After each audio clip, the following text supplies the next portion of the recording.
এই শোনো না, আমাদের অন্ধবিশ্বাস চ্যানেলটি যারা এখনো সাবস্ক্রাইব করেননি, প্লিজ সাবস্ক্রাইব করে দাও। আর অল্প কিছু সাবস্ক্রাইবার হলে 1 লক্ষ পরিবার হবে। সবাই প্লিজ সাবস্ক্রাইব এবং বেশি বেশি শেয়ার করে দাও প্লিজ। আপনি এখানে কেন বৌমনি? শরীর কিন্তু ভালো না আপনার। আপন দুঃখ মনের মাঝে চাপে রেখে জিয়া স্মিত হাসে। কাজে হাত লাগিয়ে ব্যস্ত গলায় বলে, আপনার ভাইজান এতদিন পর এলেন, তাকে নিজ হাতে রান্না করে খাওয়াতে না পারলে আমি কি শান্তি পাবো? এক স্ত্রীর দৃষ্টিভঙ্গি থেকে দেখলে বিষয়টি সঠিক। তার শেফালি আর কিছু বললেন না, জিয়াকে কাজে সাহায্য করতে লেগে পড়লেন। কাজের মাঝে হঠাৎ অদ্ভুত গলায় জিয়া বলে ওঠে, আপনার কাছে সৌন্দর্যের সংজ্ঞা কি আপু? রূপ বলতে কি বোঝেন? জিয়ার হাত চলছে দ্রুত গতিতে। শেফালির দিকে তাকিয়ে নেই সে, যেন নজর চুরি করার এক নীরব কৌশল। অথচ এই প্রশ্নের গভীরত্ব শেফালি ঠিকই বুঝলেন। কয়েক বছর আগে দেমির তাকে জিজ্ঞেস করেছিল জিয়াকে তার কেমন লাগে। বুদ্ধিমতী শেফালি সে প্রশ্নের অর্থ বুঝে গিয়েছিলেন। শুরু থেকেই জিয়াকে তার সত্যিই অনেক পছন্দ হয়েছিল। তাই খোলা মনে প্রশংসা করেছিলেন দেমিরের কাছে, নানান কথায় আশ্বস্ত করেছিলেন ওকে। কিন্তু কালের পরিক্রমায় সেই দেমির এখন নিজের দেখতে পাই। অন্যের বিবরণের প্রয়োজন এখন আর তার নেই। শেফালি এক দীর্ঘশ্বাস ছেড়ে বলেন, সবার নজর কি আর এক বৌমনি? আপনার যাকে ভালো লাগে আরেকজনের সেটা ভালো নাও লাগতে পারে। সাদা চামড়া হলে চেহারার গঠনের খুঁত ধরে, আবার চেহারা ঠিক থাকলে গায়ের রঙের সমস্যা করে। মনে মনে হিংসা হয়, কিন্তু দেখবেন কেউ একজন ভালো কোনো কাজ করলে বেশিরভাগ মানুষই প্রশংসা করে। তাই চেহারা দিয়ে কি কাজ যদি মনটাই না ভালো হয়? রূপ ধুয়ে পানি খাইলেই কি আর পেট ভরবে? খাবার লাগবো তার জন্য। রূপ আজ আছে কাল নাই, অথচ দেখবেন মানুষ মনটা ভালো হইলেই সব পরিস্থিতিতেই সে ভালো। তাই চোখে তাকাইয়া রূপ না খুঁজা ভালো মন খুঁজলেই হয়। জিয়া শুনে গেল সব কিছু। এরপর হঠাৎ ঠোঁটের কোণে এক অবজ্ঞার হাসি টেনে বলে, কিন্তু বাস্তবে মনের চাইতে যে চোখের দৃষ্টির মূল্য বেশি। অর্কিড ছড়ানো উজ্জ্বল আলো ধীরে ধীরে ম্লান হয়ে আসছে। আকাশ ছেয়ে যাচ্ছে বিষণ্ণ লালিমায়, ঠিক যেমন রং তুলির এলোমেলো আছড়ে গড়া তুলা বিস্তর এক প্রান্তর। পাখিদের অনবরত কিচির মিচির কানে লাগছে বেশ করে। সাথে ছোট্ট এক আগুনের ফুলকি পরে নিকশ কালো বিষাক্ত ধোঁয়া অদ্ভুত কুণ্ডলি পাকিয়ে মিশে যাচ্ছে বয়ে চলা মৃদু সম্রাণী। রেলিংয়ের কার্নিশ ঘেঁষে দাঁড়িয়ে থাকা দিমিরের অভিব্যক্তি কেমন নীরব নিশ্চল, এক পেশে অনড় হয়ে দণ্ডায়মান সে কতক্ষণ ধরে। তবু মনের দোলাচল অস্থির অনুভূতির হ্রাস ঘটছে না। মস্তিষ্কের মাঝে যে প্রশ্ন সংশয় জেগেছে তারও নিষ্পত্তি হচ্ছে না। কানে বাজছে তনিমার বলা কথাগুলো। মেয়ে অনেক শিক্ষিত, রূপে গুণে অনন্যা। রূপ শব্দটি বিড়বিড়ে উচ্চারণ করে দিমির তাচ্ছিল্য হাসে। সে আবারও পাকড়াও হয়ে গিয়েছে তনিমার বিছানো ভয়াবহ এক জালে। ভীষণ বাজেভাবে ফেসে গিয়েছে, ঠিক যেন গলায় বেঁধে যাওয়া এক কাঁটা। না উগড়ে ফেলা যাবে, না সহ্য করা সহজ হবে। আচ্ছা, জিয়া কি এ বিষয়ে জানে? ওকে সম্পূর্ণ অজ্ঞ না সম্পূর্ণরূপে অবগত ছিল, কিংবা তনিমার সাথে জড়িত ছিল? প্রশ্নটি ব্যাখ্যালে মাথায় আসতেই দিমির থেমে যায়। জীবনের ক্ষণে এমন এক অনাকাঙ্ক্ষিত মুহূর্ত চলে এসেছে যেখানে জিয়াকে ও প্রশ্নবিদ্ধ করছে। নিজের এমন বিরূপ চিন্তাধারার উপর লজ্জা হলো, প্রচণ্ড রাগও চাপল সাথে, যার ফলস্বরূপ জ্বলন্ত সিগারেটটি আপনা আপনি মুষ্টিবদ্ধ হয়ে এলো। হালকা পুড়ে যাওয়া চামড়ার ব্যথাও বোধহয় দেমির টের পেল না। তার অটল অস্তিত্ব স্থির রইল। আজ পর্যন্ত দেমির শুনে এসেছে যে ভালোবাসলে মানুষ সব উপেক্ষা করতে পারে।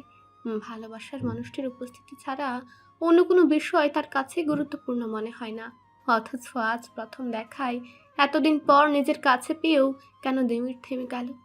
কেন বিস্ময়ের তুরে ধেয়ে আসা অযাচিত নানান প্রশ্নে মস্তিষ্ক থমকে গেল মুহূর্তে? কেন মন এখনো শান্ত হতে পারছে না? তাহলে দেমির কি কখনোই জিয়াকে সেভাবে ভালোবাসতে পারেনি? সীমাহীন দ্বিধা সংশয় এত জটিলতায় দেমিরের বড্ড অস্থির অনুভূত হলো। সহসা সিগারেটটি বাহিরে ছুঁড়ে ফেলে মাথার চুলগুলো আঁকড়ে ধরল সে।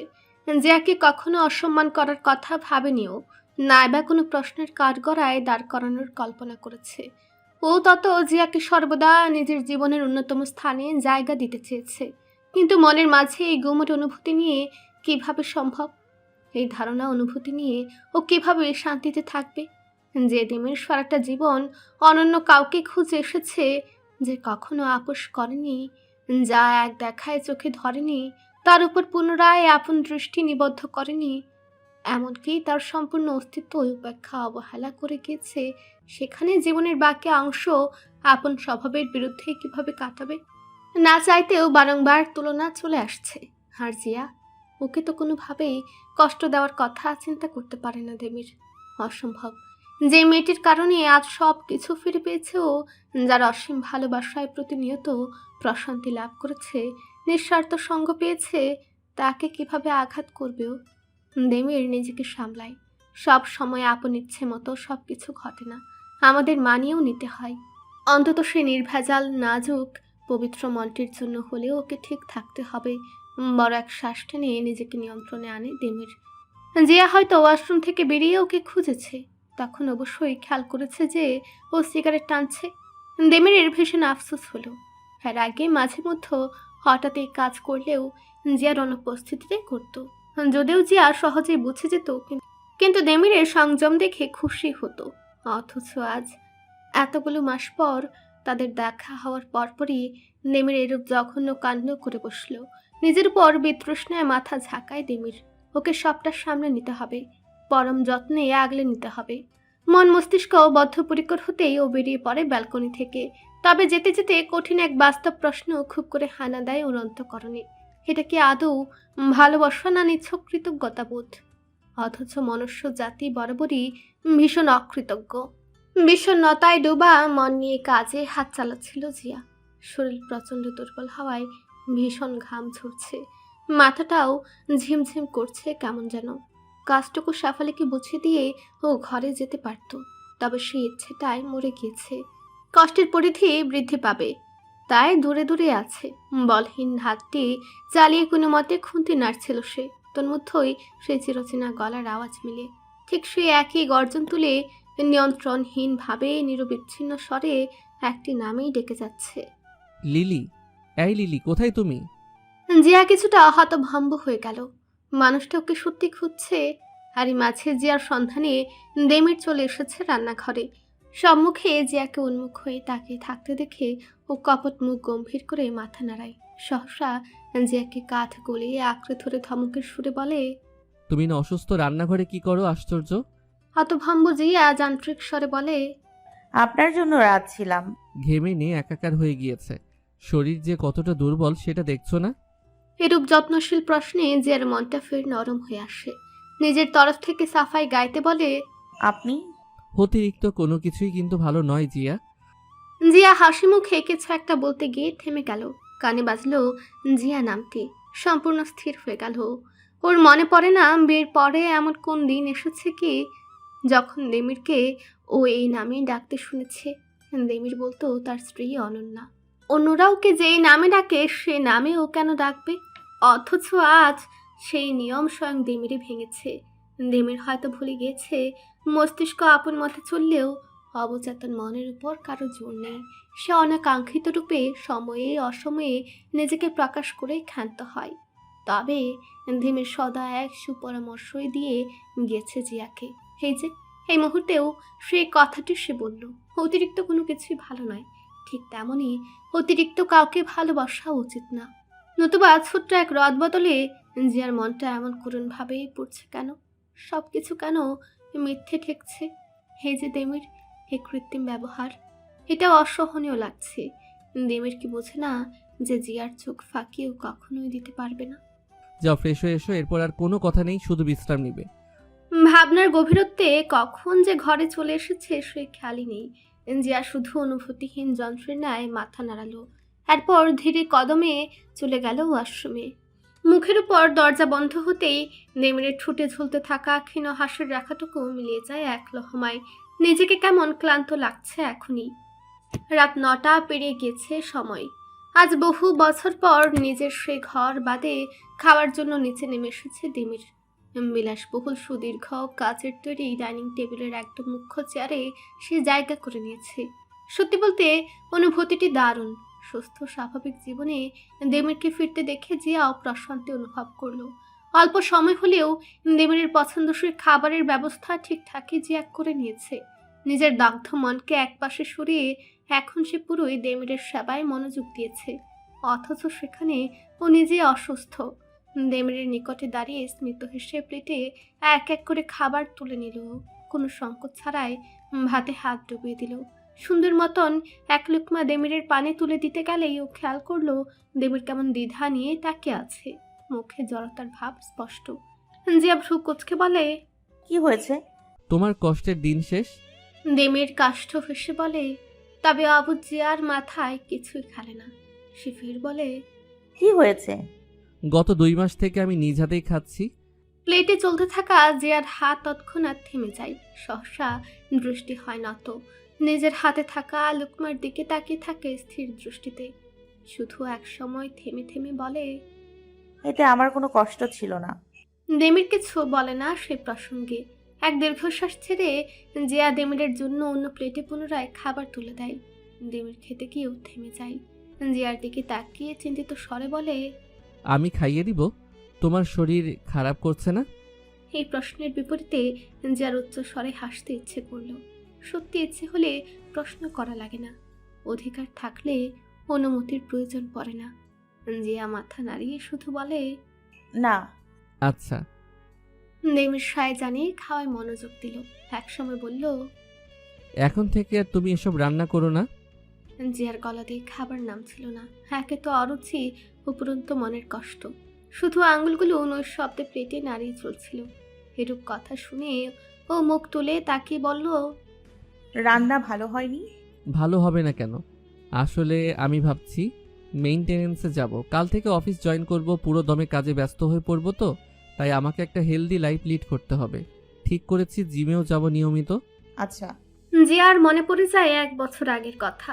বিশেষ প্রয়োজনে জিয়া নিজের বাসায় গিয়েছিল একদিন। জরুরি তলব থাকায় দুপুরে রান্না করতে পারেনি। শেফালি কাজটা সামলে নিয়েছিলেন। কিন্তু দেমিরকে ওই খাবার যখন জিয়া খাওয়ালো তখন তার মুখটা এমন বেজার হয়েছিল যেন তাকে কোনো বড়সড় শাস্তি দেয়া হচ্ছে। অথচ জিয়া আসার আগের 3 বছর সে শেফালির রান্নায় খেয়েছে। আর আজ চোখের পলকে কিভাবে যেন সব পরিবর্তন হয়ে যাচ্ছে। নাকি জিয়ায় বেশি ভাবছে। বিছানায় বসে বসে ল্যাপটপে কাজ করছিল দেমির। অপর পাশে বেডসাইড টেবিল থেকে নিজের ওষুধগুলো টুকে টুকে নিচ্ছিল জিয়া। হঠাৎ খেয়ালে আসতেই দেমিরকে বলে, আপনার ঔষধ। নিয়ে নিয়েছি, সমস্যা নেই। এখন আর তার এই ছোট ছোট বিষয়ে জিয়ার উপর নির্ভরশীল হয়ে থাকতে হবে না। সে নিজেই নিজের জন্য যথেষ্ট। জিয়া চুপচাপ নিজের ওষুধগুলো বুঝে নিয়ে শুয়ে পড়ার কিছুক্ষণ বাদে অনুভব করে চেনা পোক্ত হাতের স্পর্শটি ওর কপালে নেমে এসেছে।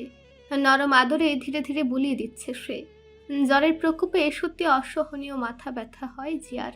তাই তো প্রয়োজনে এতটুকু খেয়াল পেয়ে জিয়ার চোখ ভিজে আসতে চাইল। এই ঘরটি যদি এই মুহূর্তে অন্ধকারে নিমজ্জিত থাকতো তাহলে হয়তো অশ্রুর দলেরা অনায়াসে কার্নিশ বেয়ে টপটপ করে গড়িয়ে পড়ত। খানিকটা সময় পরে ঘুমে ডুবে যাওয়ার মুহূর্তে জিয়া অনুভব করে ঘরের আলোটুকু এখন নিভে গিয়েছে, সাথে তার পাশের জায়গাটুকু খালি হয়ে গিয়েছে। কোথায় যাচ্ছেন? ঘুমাবেন না? একটু কাজ আছে, সেটা শেষ করে নেই, তুমি ঘুমিয়ে পড়ো। পরপর ব্যালকনির দরজা ভিড়ে দেওয়ার শব্দ মিলে। কোথায়? জিয়া তো কখনো কোনো প্রয়োজন পড়লেও দেমিরকে রাতে একা ছাড়েনি। যতক্ষণ না সে চোখ দুটো শান্তির নিদ্রায় ডুবে যেত ততক্ষণ পর্যন্ত জিয়াও ঠিক মতো ঘুমাতে পারত না। অথচ আজ অসুস্থ স্ত্রীকে একা রেখে দেমির কাজের অজুহাতে অন্যত্র বসে আছে। পরিবর্তন হচ্ছে অনেক কিছুই। আগের সে সব অনেকটাই বদলে গিয়েছে এবং রূপান্তরিত হচ্ছে প্রতি মুহূর্তে। তাহলে দেমিরের প্রতি বন্ধকতাই কি তাদের নৈকট্যের প্রধান ও একমাত্র সিঁড়ি ছিল? না সুস্থ সবল সক্ষম পুরুষদের সাথে সংসার কি এমনই হয়, নাকি এখানে মনের বদল ঘটেছে? জিয়ার এই বিষয়ে কোনো ধারণা নেই, নাকি সে বুঝতে পেরেও সত্যটা মানতে চাইছে না। মনে জেগে ওঠা সংশয়পূর্ণ সকল ভাবনা এক এক করে শুধু ঘন্টার পর ঘন্টা সময় কেটে যায়। আর মাঝে নাদিমের ঘরে ফিরে আসে, আর নাইবা জিয়ার চোখে ঘুমের হানা দেয়। মাঝে সপ্তাহখানেক সময় পেরিয়ে গেছে। সাথে দেমির ও জিয়া নামক ব্যক্তি, দুজনের মাঝে অদৃশ্য এক শীতল নীরব দূরত্ব তৈরি হয়েছে। বাহ্যিক দৃষ্টি দিয়ে তাকালে হয়তো তাদের মাঝে উল্লেখযোগ্য পরিবর্তনটুকু শুধু দেমিরের সুস্থতা নিয়ে এসেছে, তবে অভ্যন্তরীণ দৃশ্যে তাদের মাঝে এক দেয়াল উঠে দাঁড়িয়েছে। তবে আচরণের বদলটুকু কেন ঘটেছে সেটা স্পষ্ট হয়েও যেন অস্পষ্ট এখনো। দেশে আসার পরদিন থেকেই অফিসে যোগদান করেছে দেমির। সেখানে উপস্থিত সকলে তাকে দেখে যতটা না চমকে উঠেছে তার অধিক মাত্রায় শোরগোল পড়েছে কর্মক্ষেত্রে। দেমির যেন অঘোষিত প্রতিপত্তি শাহগ্রুপের, যার রাজত্ব সকলে নীরবে মেনে নিয়েছে। এখন আর বিদেশ বিভুঁইয়ে অবস্থান করা দানিশের অনুমতি কিংবা উপদেশের অপেক্ষায় কেউ বসে থাকে না। ইলহান শাহ দেমির নামক পুরুষটি একাই যথেষ্ট। মূলত সেজন্য হয়তো তার ব্যস্ততা বেড়েছে কয়েক গুণ, নতুবা সে ইচ্ছে করে ব্যস্ত থাকছে বিশেষ কারো নজর ফাঁকি দেওয়ার জন্য। সকাল সকাল কাজের উদ্দেশ্যে বেরিয়ে এসে বাসায় ফেরত আসে রাত 11টা পার করে। অসুস্থ ক্লান্ত দেহে জিয়া অপেক্ষা করতে করতে মাঝে মাঝে ঘুমিয়ে যায়, নতুবা যেদিন জেগে থাকে সেদিনও বর্ণনীয় কোনো আচরণ মেলে না। সারাদিনের কাজে ক্লান্ত পরিশ্রান্ত দেমির তৎক্ষণাৎ পাড়ি দেয় ঘুমের রাজ্যে।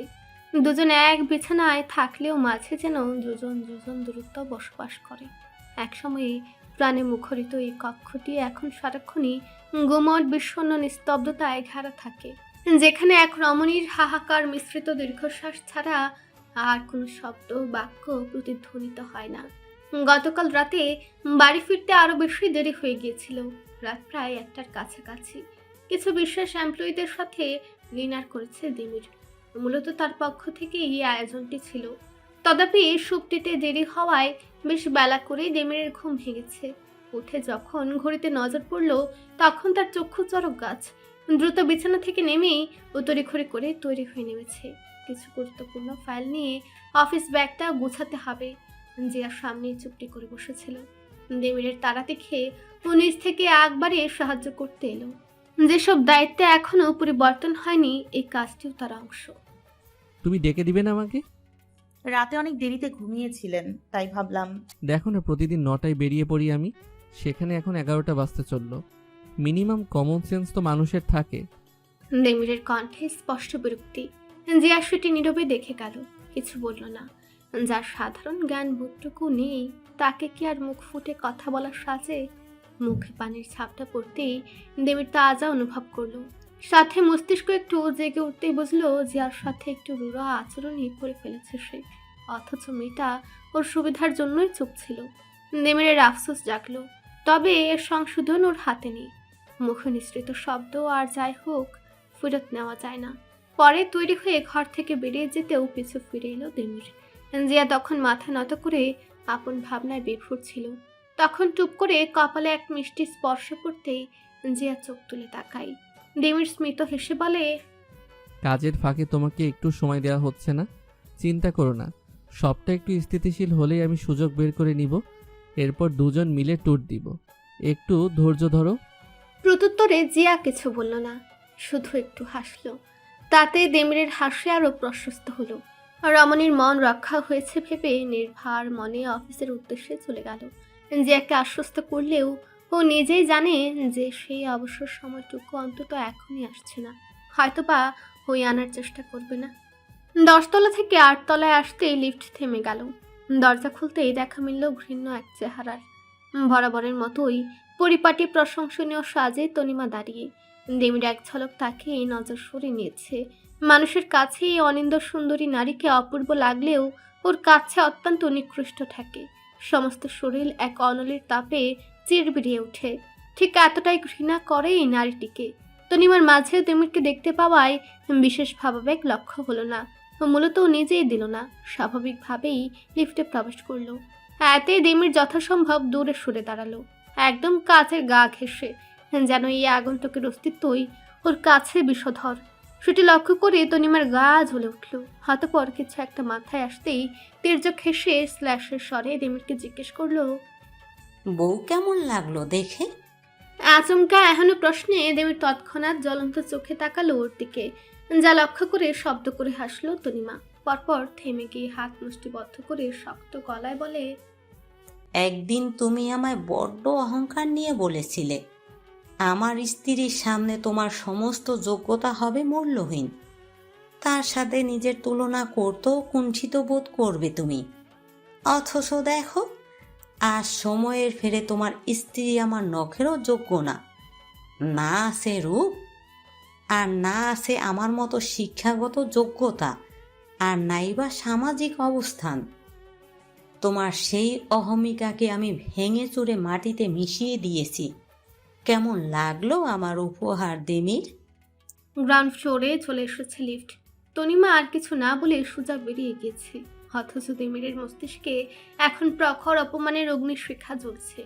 চোখ দুটো হয়ে এসেছে হিংস্র। এই আগুন ঠিক কে কে জ্বালিয়ে অঙ্গার করবে সেটাই এখন দেখার অপেক্ষা।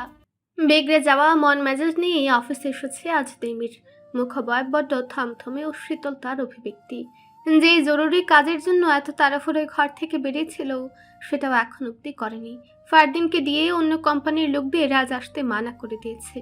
রকচটা মনোভাব দিয়ে আর যাই হোক কাজ করতে পারবে না দেমির। যেখানে ওকে সর্বদা হাস্যোজ্জ্বল মুখশ্রী নিয়ে থাকা আবশ্যক, সেখানে ওর কপালে কয়েক স্তরের ভাঁজ স্পষ্ট। আসার পর থেকেই দেমিরকে অস্থির হয়ে থাকতে দেখছে ফারদিন। কেমন যেন অশান্তিতে আছে। অফিসের চেয়ারটি ক্রমাগত ঘুরে যাচ্ছে আপন বল খাটিয়ে। দৃষ্টি শূন্য, অথচ মন যেন ভাবুক। টেবিলের উপর রাখা কাচের পেপার ওয়েটটি 2 আঙ্গুলে নাড়াচাড়া করছে অবিরত। ফারদিন এবার আর এড়িয়ে যেতে পারল না।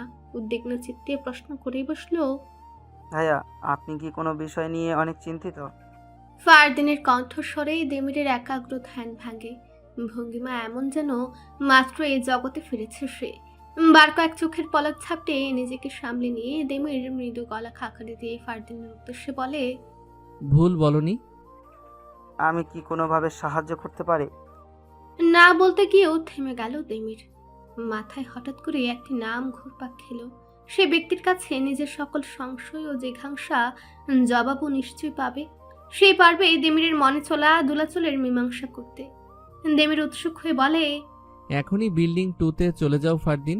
আসিফ আঙ্কেলকে সাথে করে নিয়ে এসো। আমি কল করে বলতে পারতাম, তবে আমি চাই না তার কোনোভাবে অসম্মান হোক। তুমি গিয়ে বিনয়ের সাথে ডেকে নিয়ে আসবে। বলবে ভাইয়ার জরুরি তলব রয়েছে, ঠিক আছে? আচ্ছা। ফারদিন মাথা নাড়িয়ে সায় জানালো।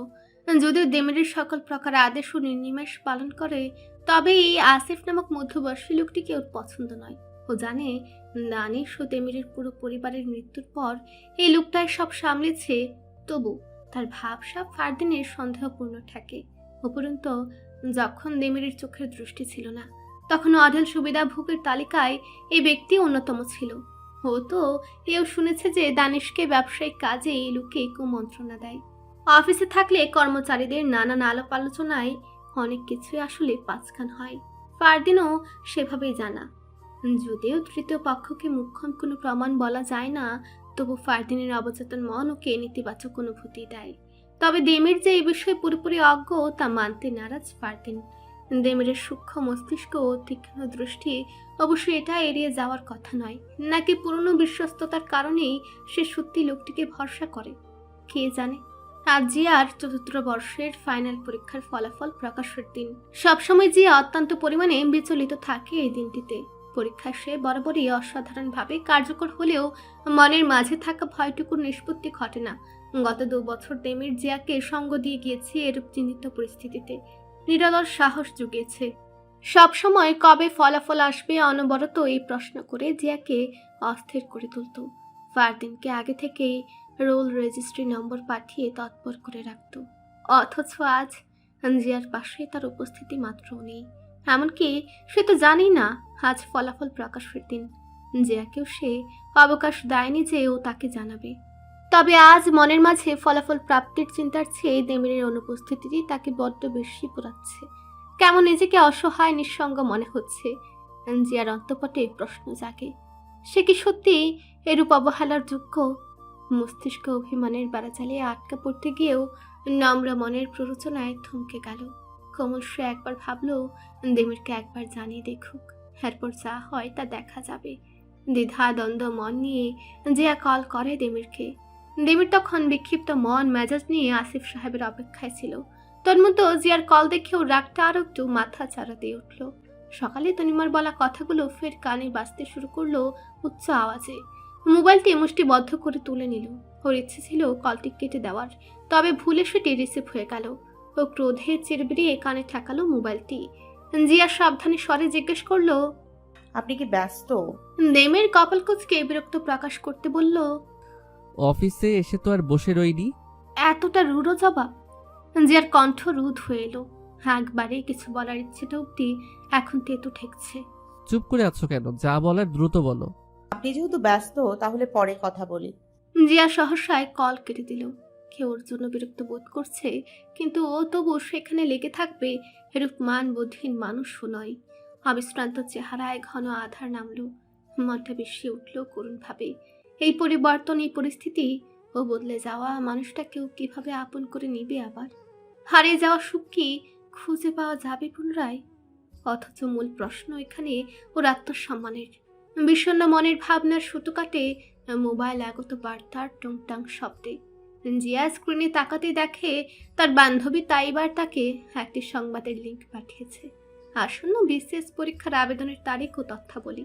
সে জিয়াকে অনেক বুঝিয়েছে তার মতো মেধাবীর জন্য এর চেয়ে যোগ্যতাপূর্ণ মোক্ষম কোনো সুযোগ হতেই পারবে না।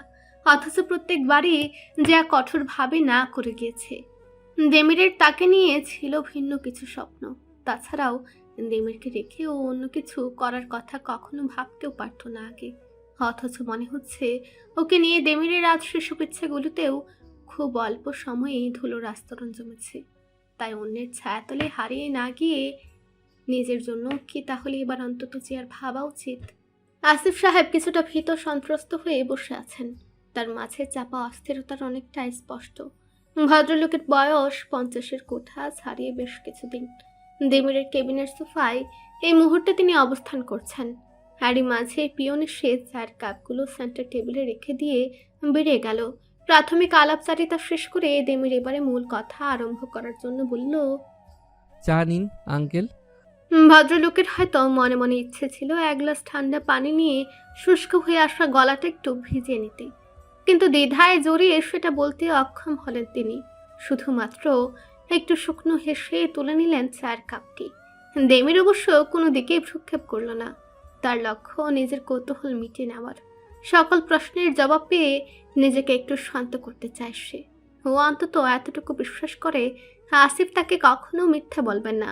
শাহ গ্রুপের সাথে যুক্ত থাকাকালীন তাকে কখনো কোনো অভিযোগ করতে হয়নি। আপন যোগ্যতার কয়েক গুণ মর্যাদা ও সম্মানই তাকে এখানে দেওয়া হয়েছে।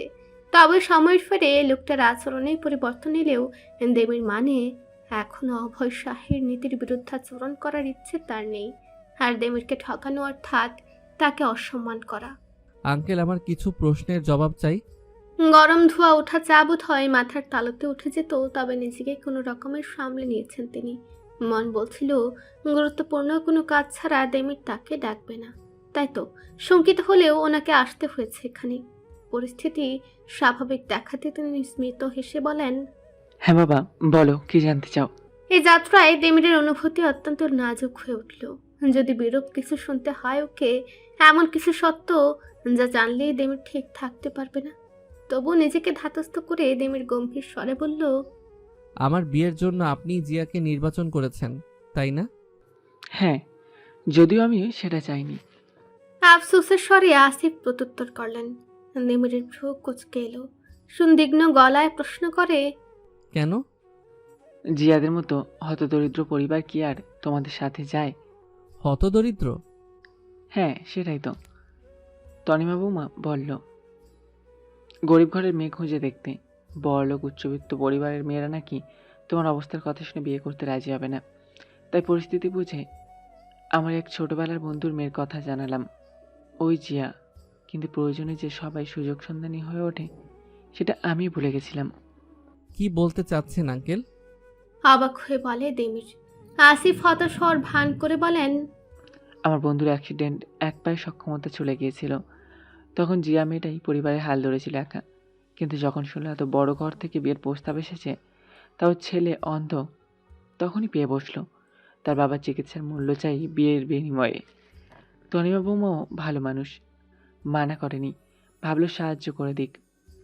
আমার তো তখন লজ্জায় মাথা হেড। আমার বন্ধুকে আমি অনেক ভালো বলেই জানতাম। সুযোগ বুঝে এত লোভ করবে বুঝিনি। চিকিৎসায় যত প্রয়োজন তার 3 গুণ টাকা হাতে নিয়েছে তারা। কোথায় চিকিৎসা করেছে কিছুই জানি না। এখন তাও সুস্থ সে। দেবী ভালো দিন কাটাচ্ছে। অবশ্য কাটাবেই না কেন, দুহাত ভরে কি আর এমনি এমনি নিয়েছিল? কথা শেষ করে এক দীর্ঘশ্বাস ছাড়লেন উনি, যেন উক্ত ঘটনায় ভীষণ মর্মাহত। দেবীর সেদিকে পড়ুয়া করল না, চোখ সরিয়ে নিল খোলা জানালার দিকে। শুধুমাত্র হাত দুটো মুষ্টিবদ্ধ হয়ে এলো। ধীরে ধীরে দৃষ্টি হলো আরক্তি মটল, অভিব্যক্তি দেখালো নিদারুণ কঠোর। আসিফ সেদিকে তাকিয়ে বুঝলেন তার কাজ হয়ে গিয়েছে। আজ তুলনামূলকভাবে আগেই বাসায় ফিরেছে দেমির। তবে প্রতিদিন এসে যতটুকু কথা বলতো আজ তার কোনো লক্ষ্য নেই, বরঞ্চ মুখ কেমন ভার করে রাখা, ভাবভঙ্গি অত্যন্ত শীতল। মন মস্তিষ্কে কি চলছে বলা মুশকিল। কপালের মাঝে দৃঢ় ভাঁজ স্পষ্ট, সাথে ভ্রু দুটো কুচকানো। লোকটার প্রচণ্ড পরিমাণে মাথা ব্যথা হলে মুখবা বেরূপ থমথমে করে রাখে। বেশি দিন হয়নি এত বড় এক চিকিৎসার মধ্য দিয়ে দেমির গেল, তার মধ্যে আবারও কাজের এত চাপ। শরীর খারাপ হওয়াটাই স্বাভাবিক, আর দেমিরের কোনো প্রকার অসুবিধা হোক সেটা জিয়া মানতে নারাজ। তাই অভিমানে ভরপুর মনটাকে এক পাশে রেখে চলে গেল খাটের কাছে। দেমির তখন বিছানার মাঝে বসে কিছু অফিসিয়াল কাগজ পড়ে পড়ে দেখছে। মনোযোগে ব্যাঘাত ঘটে কপালে কোমল হাতের স্পর্শে। জিয়া যথাসম্ভব নিজেকে উঁচু করে দেমিরকে নাগাল পাওয়ার চেষ্টা করছে, সাথে অনবরত কথা বলে চলেছে আপন মনে।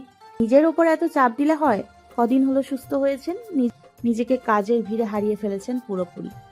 নিজের স্বাস্থ্যকে এত অবহেলা করলে চলে? ঝটকা দিয়ে জিয়ার হাতটি তৎক্ষণাৎ সরিয়ে দিল দেমির। অত্যাধিক ক্রোধে তার নীড়ের চোয়াল শক্ত হয়ে এসেছে। জিয়া হতভম্ব হয়ে তাকিয়ে কি হলো ঠিক বুঝতে পারছে না সে। তারই মাঝে দেমির কঠিন গলায় বলল, এত নাটক করবে না আমার সাথে। তোমার এই আলগা দরদ আমি সহ্য করতে পারছি না। বিস্ময়ে বিমূঢ় জিয়া হতবাক স্বরে বলে, আমি নাটক করছি? দেমির এবারে শ্লেষাত্মক হয়ে বলে, বিয়েকে যে এক বিনিময় হিসেবে দেখে সে আর যাই হোক, শুদ্ধ আবেগ প্রয়োগ করবে না এখানে। আপনি এসব কি বলছেন? আমি তো কিছুই বুঝতে পারছি না। হাত মুষ্টি বদ্ধ করে রক্তচক্ষু নিয়ে জিয়ার দিকে তাকায় দেমির। নিজের পর এখনো ভয়ালো দৃষ্টিপাত দেখে জিয়ার অন্তর খামচে ধরে। সে কি এমন করেছে যার কারণে এরূপ আচরণ তার প্রাপ্য? দেমির দন্ত কপাটি চেপে বলে, অন্ধ অক্ষম আমাকে বিয়ে করার জন্য মোটা অঙ্কের টাকা হাতিয়ে নাওনি তুমি এবং তোমার পরিবার? অসুস্থ বাবার চিকিৎসা করাওনি? দেমির তাহলে সব সত্যি জেনে গিয়েছে, কিন্তু এ কি ধরনের সত্য যার মাঝে মিথ্যের মিশ্রণ রয়েছে? জিয়া বোঝানোর স্বরে বলে, আমার অসুস্থ বাবার চিকিৎসা হয়েছে, এটা সত্য, কিন্তু শব্দ করে হেসে ওঠে দেমির। বিদ্রুপ করে বলে, অভাবে স্বভাব নষ্ট, হে আর নতুন কি? নিজের জবানের লাগাম টানুন এলহান। জিয়া শক্ত কণ্ঠে প্রতিবাদ করে ওঠে, কিন্তু দেমির অটল রইল নিজের তিক্ত বাণীতে। গলা উচালে তো আর সত্য বদলে যাবে না। আমার প্রতি তোমার সমস্ত ভালোবাসা, যত্ন ও অনুভূতি প্রকাশ সবটা অভিনয় ছিল। নিজের স্বার্থ অব্যাহত রাখার জন্য নিখুঁত জাল বিছিয়ে গিয়েছ। আমি বোকা ভেবে বিস্মিত হতাম বারংবার যে তোমার মতো ভালো মেয়ে সত্যিই রয়েছে। আমার অভিজ্ঞতা কি আমায় হারালো অবশেষে? অথচ দেখো, দিন শেষে তুমিও বাকি সবার নাই লোভী, কোনো পার্থক্য নেই। জিয়ার মনটা এত জোরালো ভাবে আঘাত পেল যে পুরো অস্তিত্ব ওর ক্ষত বিক্ষত হয়ে গেল। চোখের জল উঠছে, এক ফোঁটা অশ্রু করে পড়ল, কিন্তু কিঞ্চিত পরিমাণ অনড় হলো ওর না কণ্ঠস্বর। দৃঢ় স্বরে বলল, এত বছরে তাহলে এই বিশ্বাস অর্জন করলাম আমি? আমার আবেগ অনুভব করাটা নিছক এক ভুল ছিল আপনার? যেখানে সবটাই কপট সেখানে বিশ্বাস হচ্ছে এক প্রকার স্বপ্ন। আজ অন্যের কথায় আমি মিথ্যে হয়ে গেলাম, আমার ভালোবাসা ছলনা হয়ে গেল। প্রত্যুত্তরে দেমির মুখ ফিরে মৌন হয়ে বসে রইল। অথচ জিয়ার দেহের সব শক্তি যেন তার নিঃশেষ হয়ে এলো। নিঃস্বার্থ ভালোবাসার ফল হিসেবে আজ যা পেল, লোভের তকমা হাসিল করল, তাতে ওর মনটায় মরে গেল, নিজেকে পরাজিত লাগলো। দিন শেষে সর্বস্ব উজাড় করে কাউকে প্রেম দিলে বোধ হয় হৃদয় ভাঙ্গা হাহাকারে মিলে। নতুবা পৃথিবীতে এত এত নিঃসঙ্গ ভগ্ন সত্তার উপস্থিতি থাকতো না। আজ থেকে জিয়াও হয়তো তাদের সামিল হলো।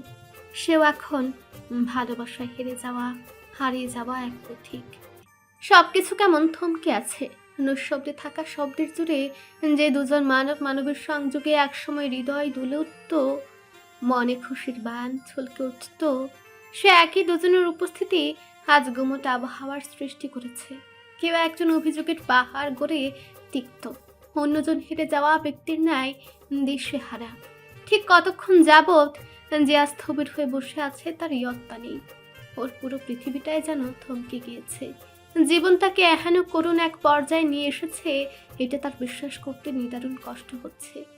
বছর কয়েক আগে যখন ও তনিমার সত্য জানতে পেরেছিল, ঠিক সেই মুহূর্তেই জিয়া নিজের সাথে প্রতিজ্ঞাবদ্ধ হয়েছিল আপন সর্বস্ব উৎসর্গ করে সে দেমিরের বিশ্বস্ত এক সাথী হয়ে ওঠার সিদ্ধান্ত নিয়েছিল।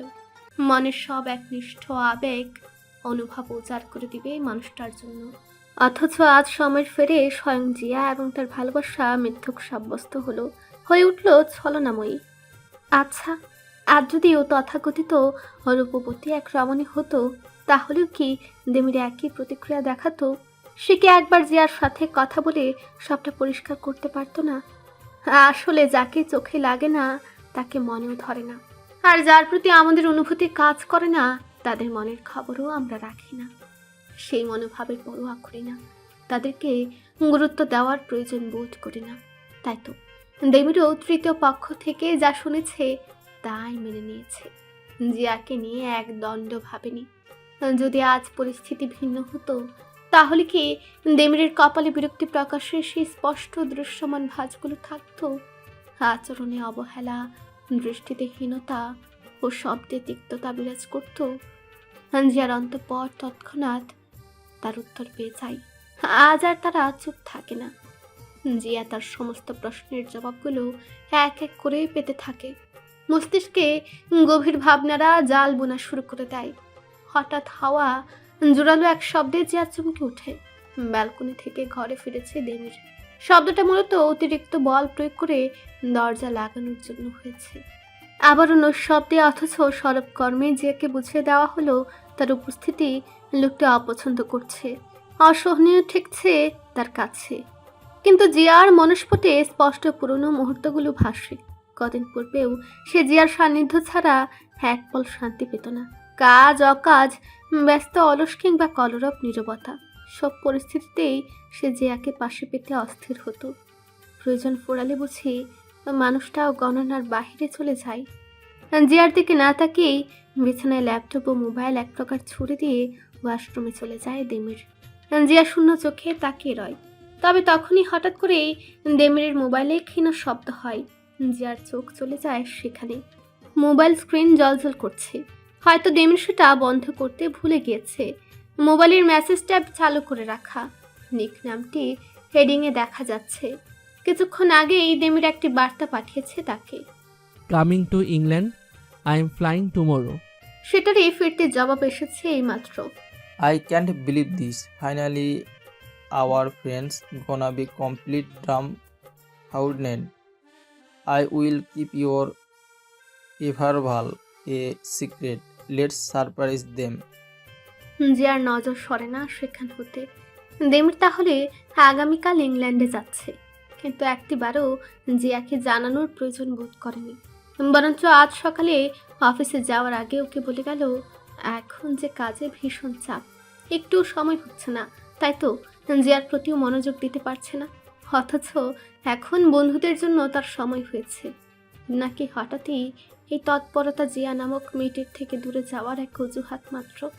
আরে মাঝে দেমির চলে এসেছে। তার মুখবয়ব এখনো বড় থমথমে অস্থির। জিয়ার দিকে ভুলেও চোখ তুলে তাকাচ্ছে না, যেন ওর অস্তিত্ব পর্যন্ত না দেখার প্রচেষ্টা। নিজের মতো কাজ করছে। অতঃপর কিছু না বলে সে বিছানার ওপাশে জায়গা বুঝে নিয়ে আলো নিভিয়ে শুয়ে পড়ল। দুঃখে বিমূঢ় হয়ে অনড় হয়ে বসে থাকা জিয়াকে কিছু বলল না। নিশ্চিন্তে একসময় ভারী শ্বাস ফেলে গভীর ঘুমে তলিয়ে গেল। এক সময় জিয়া নিজেই উঠে এলো সেখান থেকে। নীরব কদমে চলে এলো ব্যালকনিতে। আজ রাতে আর তার ঘুম হবে না। তাকে নিতে হবে কিছু গুরুত্বপূর্ণ সিদ্ধান্ত, যার বাস্তবায়ন দেমির কাল চলে যাওয়ার আগেই করতে হবে। নিজের আত্মসম্মানের অপমান অবহেলা সহ্য করা দায়। উপরন্তু এমন কারোর জন্য নিজের মূল্যবান অনুভূতি ব্যক্ত করতে জিয়া অপারগ, যেখানে তাদের কদর নেই। এমন সম্পর্কের কোনো ভিত্তি নেই যেখানে বিশ্বাসের চরম অনুপস্থিতিতেই রয়েছে। নিঃশ্বাসের বসবাস থেকেও যখন সবকিছু খোখলা, খালি, শূন্য মনে হয়, তাহলে আর মূল্যই বা থাকে কিভাবে? প্রাণহীন কি আর জীবন চলে? সব প্রাজ্যলতাকে দেমের নিজ হাতে নিঃশেষ করে দিয়েছে আজ। বিয়ের পর থেকে জিয়া নিয়মিত শাড়ি পরত। ওর কেন যেন ভালো লাগতো। সাদা সিধা সুতের শাড়িগুলো ও বেশ আমোদে সামনে নিত। নিজেকে আটপুরে বাঙালির সহজ সরল বউ অনুভূত হতো। গত বছরগুলোতে কোনো একদিনও শাড়ি বাদে অন্য কিছু পরেনি সে। তাই তো আজ সকালবেলা যখন দেমির তৈরি হচ্ছিল, তখন হঠাৎ করেই ওর নজর আটকে যায় ওয়াশরুমের দরজার দিকে। জিয়া বেরিয়ে এসেছে। ওর বেশভূষা আজ পুরোপুরি ভিন্ন, রোজকার দিন থেকে আলাদা। হালকা গোলাপি রঙের একটি গোল জামা ও সাদা প্লাজো পায়জামা গায়ে জড়ানো, সাদা ওড়না কাঁধের একপাশে বিছিয়ে রাখা। ব্যস্ত হাত দুটো নিখুঁতভাবে পাকাতে বেনির প্রতি বাঁকে বাঁকে ঘুরছে। হাঁটুর সমান চুলগুলো এই কদিনে বোধ হয় আরো লম্বা হয়েছে। সুদীর্ঘ কৃষ্ণ ক্যাশরাশি ঝলমল করছে। দীর্ঘদিনের জ্বরে অসুস্থ হয়ে আসা শরীরটা আজ একটু সতেজ লাগছে। কেন যেন এক পলের জন্য দেমিরের ভালো লাগলেও সেই শ্যাম কালো বর্ণের চেহারাটি দেখতে কেমন দুধে ছড়াচ্ছে মনে হলো। পরপর যখন জিয়ার চোখের সাথে তার দৃষ্টি মিলে গেল, তখন ঠিক নজর চুরের ন্যায় সহসায় সরে গেল দেমির। আপন কাজে মনোযোগ দেওয়ার চেষ্টা করলো। চুপচাপ আলমারির উপর থেকে লাগেজ নামিয়ে নিল। প্রয়োজনীয় কিছু কাপড় তুলে নিতে হবে ওকে। বাকিটা একেবারে নতুন ঝকঝকে কিনে নিবে বলে ভেবে রেখেছে। কতগুলো বছর নিজের ইচ্ছে মতো কেনাকাটা করা হয় না। ব্যস্ত দেমিরকে পরখ করে জিয়া শান্তভাবে গিয়ে ডিভানে বসলো। অভিব্যক্তি আজ ওর নিদারুণ শীতল স্থির দেখালো। সব সময়কার সেই নর্ম কোমল ভাবটির মুখভাবে নেই। অটল দৃঢ় চোখজোড়া দেমিরের উপর নিবদ্ধ। দেমির কাজ করতে গিয়ে হঠাৎই কেমন অস্বস্তি অনুভব করলো। বুঝতে পারলো জিয়া তাকিয়ে আছে। হয়তো বুঝে গিয়েছে যে দেমির কোথাও যাচ্ছে, কিন্তু দেমিরের এত সংকুচিত বোধ হওয়ার কোনো কারণ নেই। সে তো যেতে চায়নি বন্ধুদের মিলনায়তনে। ঠিক করে রেখেছিল দেশে ফিরে স্ত্রীর সাথে মধুর সময় পার করবে, একে অপরের সান্নিধ্যে স্মরণীয় সব স্মৃতি তৈরি করবে। কিন্তু তার হলো কোথায়? সম্মুখে যার এরূপ নোংরা সত্য সামনে চলে এসে তো দেমিরের মাথা নষ্ট হয়ে গেল। একদমই শান্তি পাচ্ছে না এরপর থেকে। কেমন দম বন্ধ লাগছে। অস্থির সকল ভাবনারা মস্তিষ্ক দখল করে নিয়েছে। নিজেকে কোনোভাবেই সামলে উঠতে পারছে না। জিয়ার উপস্থিতি পর্যন্ত বিস্ময়ের ন্যায় লাগছে। এইসব অনুভূতি থেকে সাময়িক পরিত্রাণের জন্যই তো দেমির এভাবে পরিস্থিতি এড়িয়ে যাচ্ছে। এবং তার পেছনেই দায়ীকে স্বয়ং জিয়া। আপনি কোথাও যাচ্ছেন? জিয়া ঠান্ডা স্বরে প্রশ্ন করে। দেমিরের হাত মুহূর্তের জন্য থেমে যায়। ওর ইচ্ছে করে না জিয়ার প্রশ্নের কোনো রূপ উত্তর দিতে, কিন্তু এতটাও জটিল অবস্থা তৈরি করা সমীচীন হবে না বলে ও মনে করে। তাই কাজের দৃষ্টি রেখে থামথমে গলায় বলে, হ্যাঁ। কোথায়? ইংল্যান্ড। কেন? এই যাত্রায় স্পষ্ট অসহিংসু চোখে তাকায়ও, মৃদার মাঝে কুঞ্চিত হয়ে আছে। অন্য সময় হলে এই প্রতিক্রিয়ায় জিয়া মিলিয়ে যেত, চুপটি করে বসে থাকতো। তবে আজ ওর মাঝে বিশেষ ভাবাবেগ দেখা গেল না। সে একই ভঙ্গিমায় অনড় হয়ে তাকিয়ে রইল, যেন উত্তর না পেয়ে ও টলবে না। আমাকে কারণটা জানালে আমাদের সম্পর্কের মাঝে চলে আসা এই দোলাচল অনেকটাই স্পষ্ট হয়ে যেত। জিয়ার দ্বিধাহীন স্বরে দেমির থেমে গেল। ওদের হয়তো সত্যি মুখোমুখি বসে কিছু কথা বলে নেওয়া প্রয়োজনীয়। আর কতদিন নিজের মাঝে সকল সংশয় বদ্ধ রেখে এমন অস্থির হয়ে থাকবেও। বর্তমান অবস্থান স্পষ্ট করা বাঞ্ছনীয়। প্রায় গুছিয়ে নিয়ে আসা লাগেজের চেইন লাগিয়ে দেমির এক দীর্ঘশ্বাস ছাড়ল। অতঃপর বিছানার ধার ঘেঁষে সোজা হয়ে বসল। জিয়াও দেমিরের অবস্থানের মাঝে যথেষ্ট দূরত্ব থাকলেও দুজনের দৃষ্টি তখন একে অপরে নিবদ্ধ, একদম বরাবর তারা। কিছুই যেন আজ লুকোনোর অবকাশ নেই। সবসময় জড়তা জিয়াকে জড়িয়ে রাখলেও আজ স্পষ্টবাদী দেমির কেমন অজানা সংকোচ বোধ করছে। নিজ মস্তিষ্ককে শুনতে চাইলেও মন কেন যেন ক্ষণে ক্ষণে বিরোধিতা করতে চাইছে। আপনাকে দ্বিধা মানায় না। জিয়া এবার নিজ থেকে কথা শুরু করলো, এবং তা শুনে দেমির শ্লেষাত্মক হাসলো আচমকা। অথচ এর পিছনের কারণটাও কিন্তু তুমি। নিজের নামে আরো একটি অভিযোগ পেয়ে জিয়া নিরুত্তাপ রইল। শুধু ছোট করে বলল, আচ্ছা, ভাবলেশহীন জবাবে দেমিরের কপালে ভাঁজ পড়ল। ত্যক্ত গলায় বলে উঠল, সব কিছু মেনে নিতে, পরিস্থিতির সাথে মানিয়ে নিতে আমার কিছুটা সময় লাগবে। ঠান্ডা মাথায় ভাবতে হবে সব। উল্টো এখানে থাকলে কোনোভাবেই আমি শান্ত হতে পারবো না। ঘুরে ফিরে বারংবার নিজেকে প্রতারিতই লাগবে। তাই সব কিছুর থেকে দূরে গিয়ে আমি নিজেকে নিয়ে একান্তে সময় কাটাতে চাই। মাঝে মাঝে দূরত্ব বজায় রাখাই উত্তম সিদ্ধান্ত হয়। সেই সময়টার আয়ু কত? ঠিক কতগুলো দিন বা মাস কিংবা? জিয়া জানতে চেয়ে সহসা ভাঙ্গা স্বরে মাঝপথে থেমে গেল। দেবীরও ওইরূপ প্রশ্নে স্তম্ভিত, আর উত্তর যে ওর নিজেরই জানা নেই। নজর সুরে বলল, বলতে পারছি না।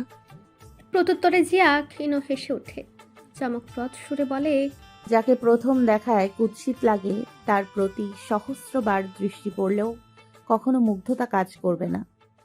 দেমির তৎক্ষণাৎ জিয়ার দিকে হতচকিত দৃষ্টিতে তাকায়। সে রমণীর প্যালব ঠুটে তখনও অবজ্ঞার এক হাসি ঝুলে আছে। আপনার কোনো প্রকার চেষ্টাই সফল হবে না ইলহান। কদিন পর তো আর আমি এমনি এমনি কুৎসিত থেকে রূপবতী হয়ে উঠবো না। বৃথা সময় অপচয়। এই হাসি, এই ব্যঙ্গাত্মক গলার স্বর, সবটা যেন দেমিরকে এক লহমায় রাগিয়ে দিল। ও পড়ুয়া করল না কোনো কিছুর। জ্বলন্ত চোখে তাকিয়ে অত্যন্ত রূঢ় গলায় বলে, এর জন্য দায়ী কে? অবশ্যই আমি। জিয়ার একের পর এক খেয়ালি জবাবে দেমিরের মেজাজ ভীষণ চটে এলো। ও আর কোনো রাগ ঢাক না করে অকপটে বলল, তোমার কি নিজেকে কোনোভাবে আমার যোগ্য বলে মনে হয়? যে প্রশ্নটি জিয়াকে স্বীয় নজরে নিজেকে এতগুলো বছর যাবৎ কুণ্ঠায় রেখেছে, আজ সেটি কালের পরিবর্তনে ওর বিরুদ্ধে এসে মাথা উঁচিয়ে দাঁড়িয়েছে। ভাগ্যের কি নির্মম পরিহাস। জিয়া স্বাভাবিকভাবেই মাথা দুপাশে নাড়িয়ে বলে, আপনি এই প্রশ্নটি করার অনেক আগে আমি এর জবাব দিয়ে দিয়েছি। উত্তরটা আপনার জানা আছে, মনে রেখেছেন নিশ্চয়ই। দেমিরের মনে পড়ে যায় প্রথম যেদিন জিয়াকে ও তার ঘরে নিয়ে গিয়েছিল, তখন জিয়া উদাস গলায় বলেছিল, আপনার যোগ্যতার ভারে আমি নুয়ে পড়েছি। মেয়েটা তাহলে সেদিন সত্যি কথাই বলেছিল। দেমির মাথা ঝাঁকিয়ে বলে, তোমার থেকে ভালো হয়তো আমাকে কেউ জানবে না জিয়া। তুমি জানো আমার পছন্দ অপছন্দ। আমি কখনো কোন বিষয়ে আপোষ করতে শিখিনি। যে আমার ভালো লাগেনি সেটা কখনো করিনি। নিজের ইচ্ছের বিরুদ্ধে আমি কখনোই যাই না। জি। তুমি নিজেকে দেখো, তারপর আমায় দেখো। আমাদের সামাজিক অবস্থানের তারতম্য, শিক্ষাগত যোগ্যতা, বাহ্যিক সৌন্দর্য, কোন দিক থেকে আমরা মানানসই নই। আমি যে জীবনে অভ্যস্ত ছিলাম সেটার তুলনা তোমার জীবনধারার সাথে কোনোভাবেই হয় না। ভেদাভেদ না করতে চাইলেও নিজের অজান্তে সেটা হয়ে যায়। আমি সারা জীবনে এটা মেনে এসেছি যে আমার সর্বশ্রেষ্ঠটাই প্রাপ্য, কারণ আমি এর যোগ্য। হাজারো সুযোগ আমার পায়ের কাছে এসে লুটিয়ে থেকেছে, অথচ আমি চোখ নামিয়ে তাকাইনি পর্যন্ত, কারণ আমার নজর সর্বদাই উপরে ছিল। সেখানে জীবনসঙ্গিনীর মতো বিষয়ে আমার প্রত্যাশার মাপকাঠি ঠিক কতটা উঁচু থাকার কথা, সেটা নিশ্চয়ই তুমি বুঝতে পারছো। এসব চিন্তায় কিন্তু প্রতিনিয়ত আমায় নিঃশেষ করে দিচ্ছে। বুঝতে পারছি। জিয়ার সরল উত্তর। দেমির ফের অস্থির হয়ে বলে, এরপর জানতে পারলাম আমাদের বিয়ের সত্য।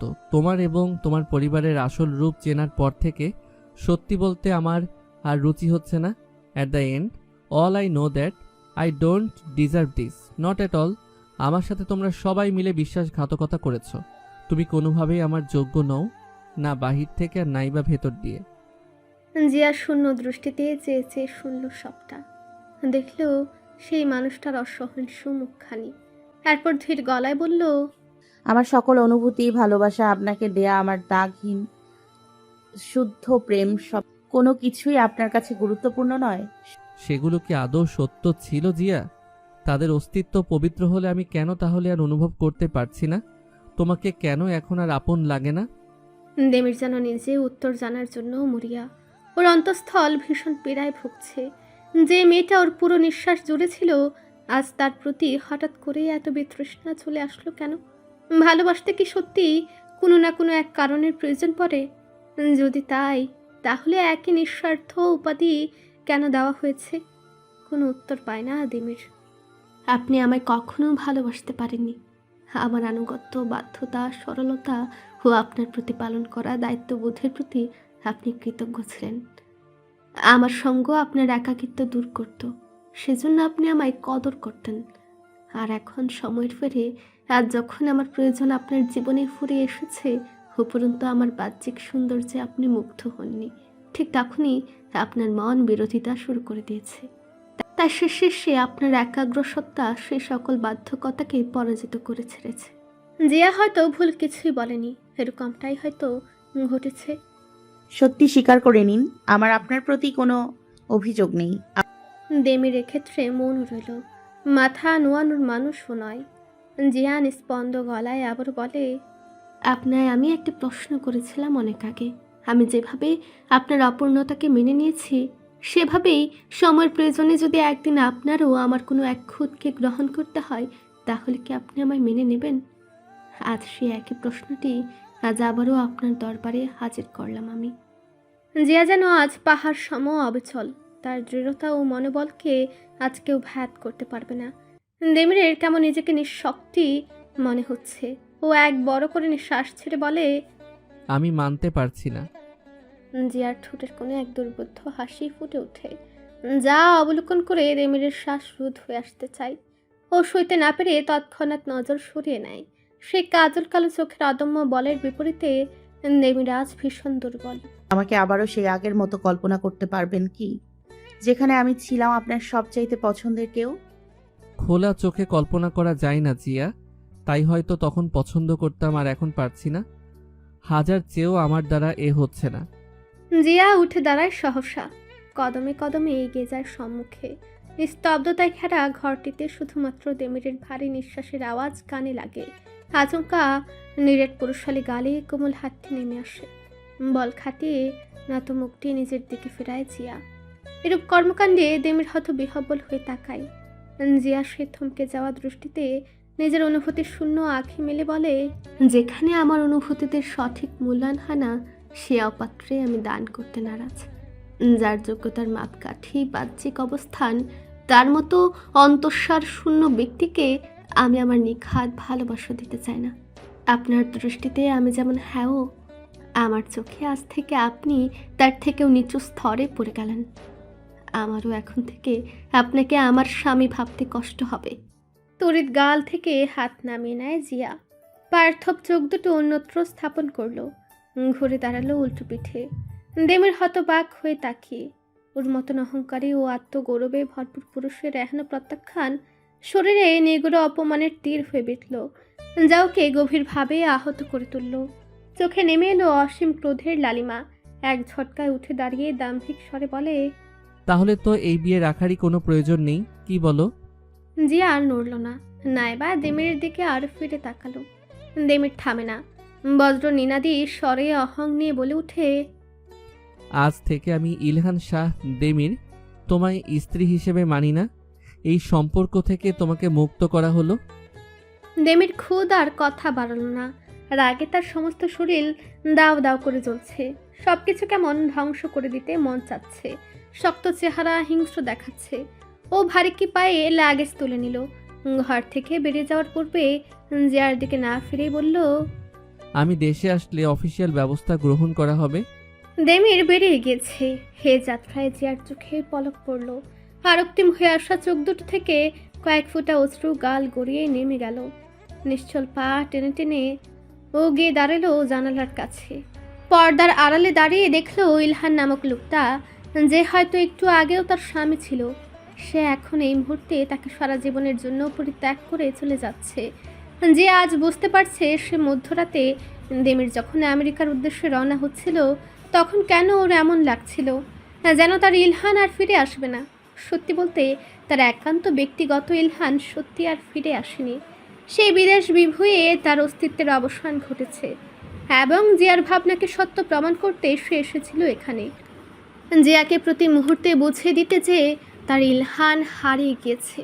এখন যে আছে সে শুধুই এক লৌহ মানব, যার কাছে ভালোবাসার চাইতে যোগ্যতার মহত্ব বেশি, যে মন দিয়ে অনুভব করার চেয়ে চোখ দিয়ে দেখতে পছন্দ করে বেশি।